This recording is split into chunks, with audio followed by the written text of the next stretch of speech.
The frontier had been thought of as a sort of safety valve. The idea was that when hard times came, the unemployed in the city merely moved west, took up farming, and prospered. In truth, relatively few eastern cities dwellers migrated to the frontier during depressions. Most of them did not know how to farm, and few could raise enough money for the transportation. But the theory did have some validity. Free land did lure a host of immigrant farmers who otherwise might have remained in eastern cities, clogging job markets and crowding the slums. The very possibility of western migration may have introduced urban employers to maintain wage rates high enough to discourage workers from leaving.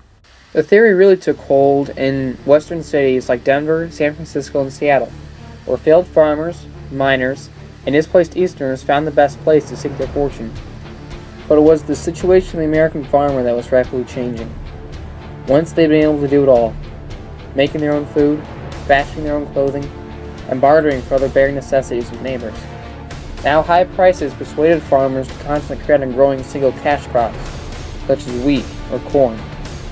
This was done because they had to buy foods and other necessary items at the general store and manufactured goods in town, or they had to buy it through the mail. Once farmers became chained to a one-crop economy, wheat or corn, they were in the same boat as southern cotton growers.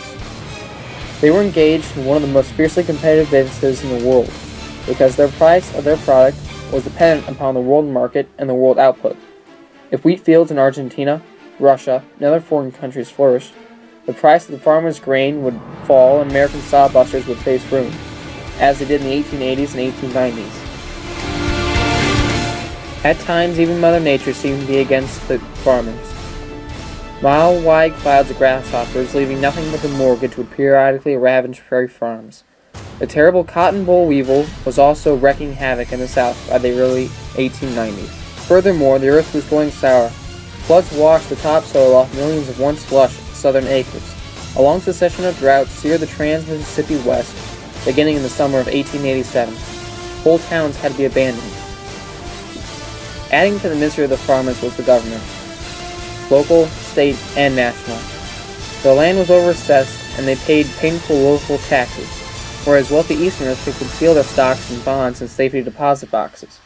High protective tariffs in these years poured profits into the pockets of manufacturers.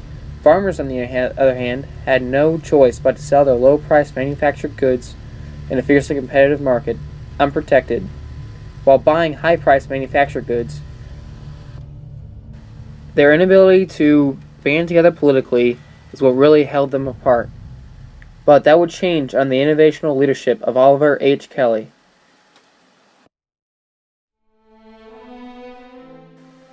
Kelly led the National Grange of the Patrons of Husbandry, better known as simply the Grange, which was organized in 1867.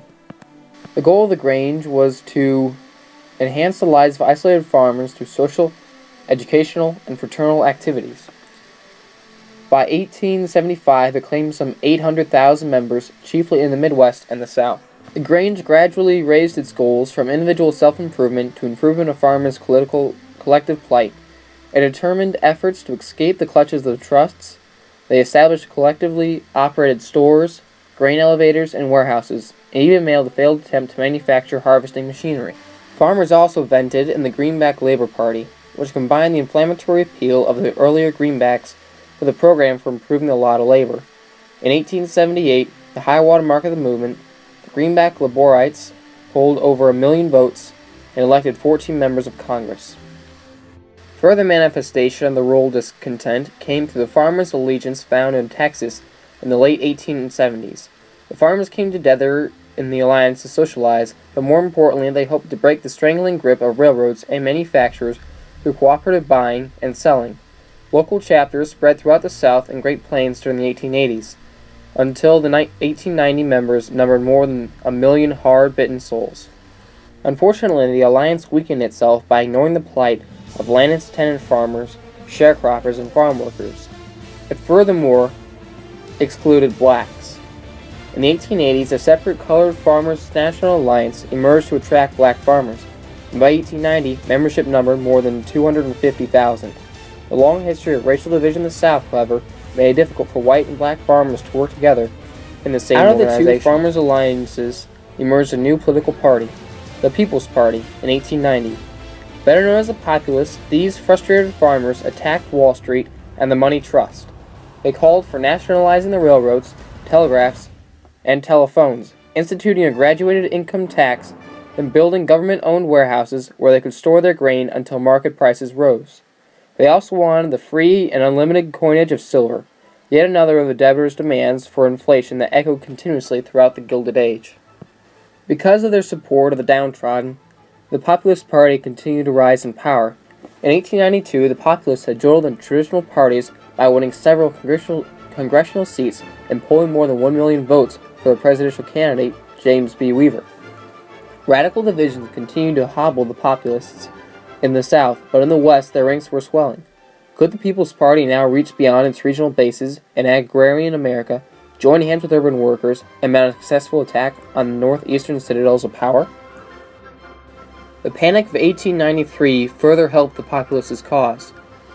It strengthened the populist argument that farmers and laborers alike were victimized by the oppressive economic and political system. Armies of unemployed marched in protest. In the growing hordes of displaced industrial toilers, the Populists saw potential political allies. The most famous marcher was General Jacob S. Coxey, a wealthy Ohio quarry owner who set out for Washington in 1894 with a small band of supporters. His platform demanded that the government relieve unemployment by an inflationary $500 million federal public works program. Coxey himself rode in a carriage with his wife and infant son, appropriately named Legal Tender Coxey, while his tiny army tramped along behind him singing, "We're coming, Grover Cleveland, 500,000 strong, we're marching on to Washington to right the nation's wrong." The Commonweal army of Coxeyites finally strangled into the nation's capital, but the invasion took on aspects of a comedic opera when General Coxey and his lieutenants were arrested for walking on the grass. Elsewhere, more violent flare-ups occurred, most notably in Chicago. The most dramatic of these was the crippling Pullman strike of 1894.